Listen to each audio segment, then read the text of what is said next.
নমস্কার বন্ধুরা, আজকে তোমাদের সাথে আমি গতকালের রাতের খাবারগুলো শেয়ার করব। যে রেসিপিগুলো আমি বানিয়েছিলাম বিভিন্ন ধরনের সবজি দিয়ে আর 3 রকম ডাল দিয়ে, ছোলার ডাল, মটর ডাল আর মুগের ডাল দিয়ে বানিয়েছি ডালিয়ার খিচুড়ি, যেটা আমাদের শরীরের জন্য খুবই উপকারী। আর সাথে তো তোমরা দেখতেই পাচ্ছ, শীতের নতুন আলুও দিয়েছি।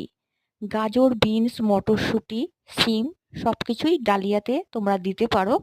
ডালিয়ার ফুল রেসিপি তোমরা আমার চ্যানেলে পেয়ে যাবে। আর সাথে গরম গরম পাঁপড় ভাজা। আর শীতের সবজি বলতেই তো ফুলকপি বাঁধাকপির নাম আসে, তাই আজকে আমি বানিয়েছিলাম মটরশুঁটি, নতুন আলু দিয়ে বাঁধাকপির ডালনা। রাতের খাবারটা সত্যি জমে গেল। তোমরা কেমন হয়েছে অবশ্যই কমেন্ট করে জানিও। ভালো লাগলে লাইক করো, শেয়ার করো, সাবস্ক্রাইব করে পাশে